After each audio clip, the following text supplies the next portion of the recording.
All right, let's dive in. Today, we're talking about something that is the absolute bedrock of all physics. Seriously, without this, science as we know it just wouldn't be possible. We're talking about units and measurement, the universal language that all of physics speaks. So let's get fluent.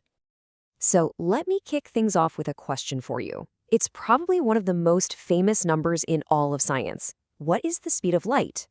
You might know the number, but I want you to think about the entire answer. The answer is 299,792,458. But 299 million what? Bananas per minute? Inches per year? Nope. Without those little letters at the end, m/s for meters per second, that huge number is completely and utterly meaningless. And that, right there, is the crucial point. In physics, the number is only half the story. The unit is everything. And that leads us right into our first big idea. Why does measurement matter so darn much?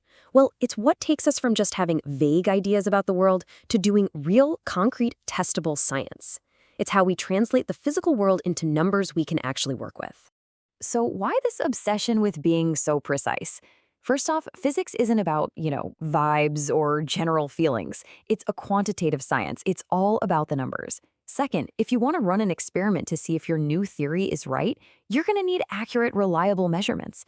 And finally, like we just saw at the speed of light, every single one of those measurements has to have a unit. Otherwise, it's just a number floating in space. When you get down to it, the official definition of measurement is actually pretty simple. It's just comparing something you don't know, like, say, the length of your desk, with a standard you do know. We call that standard a unit. So when we say a desk is 2 meters long, what we're really saying is that it's twice as long as our agreed-upon standard meter. The 2 is the number, and that m for meter is the all-important unit. Okay, but wait a second. This brings up a huge problem. If my standard meter is different from your standard meter, how could we ever work together? How could we check each other's experiments? For centuries, this was a massive headache for science, and it kicked off a huge search for one single global standard. And this right here is a perfect picture of the chaos. I mean, look at this. You had the CGS system using centimeters and grams, then there was the FPS system with feet and pounds, and the MKS system with meters and kilograms. Just imagine trying to build a spacecraft when one team is using feet and the other is using meters. It was confusing, it led to massive errors, and it was obvious that science needed to get on the same page. And thankfully, we got one. The solution that finally brought order to all that chaos is the International System of Units, or as it's known all around the world, the SI system. This is the official, modern language of science.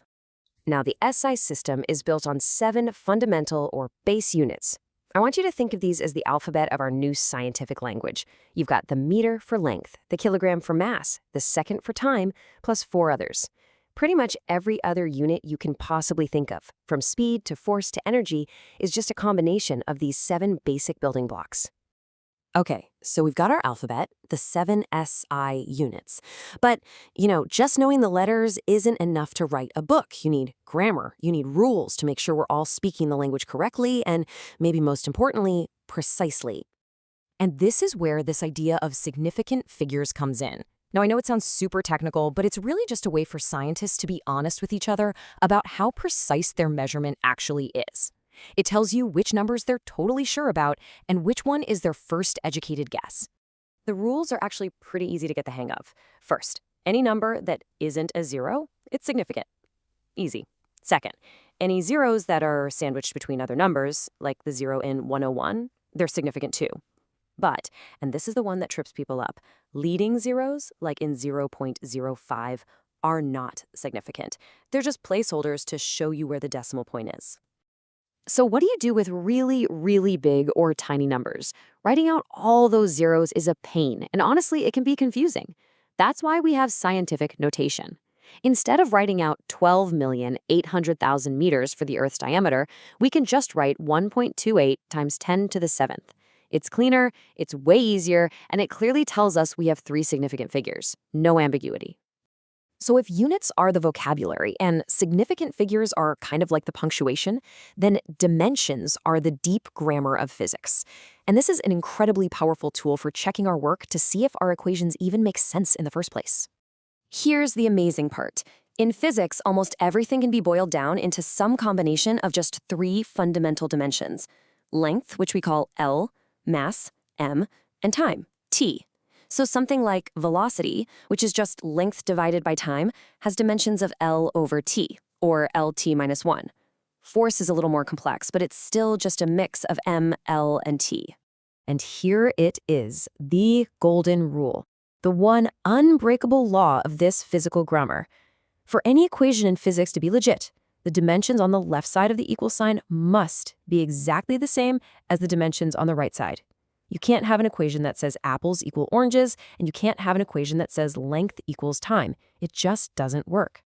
All right, so we have this awesome toolkit. We've got units, we've got significant figures, and now we have dimensional analysis.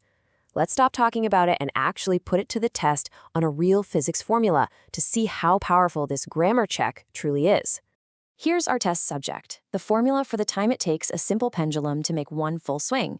It says the time period, t, is equal to 2 pi times the square root of its length, L, divided by g, the acceleration due to gravity. So the big question is, does this equation actually make sense dimensionally? Let's take it out. On the left side, we have the time period, t, so its dimension is just t. Easy enough. On the right side, we can ignore the 2 pi, it's just a number with no dimensions. So we have the square root of length, L, divided by acceleration, which has dimensions of L over t squared. Okay, see what happens? The L's cancel out. We're left with the square root of 1 over t squared, which is just the square root of t squared, and the square root of t squared is simply t. So we get t equals t. It works. The equation is dimensionally correct. It passes the grammar check with flying colors.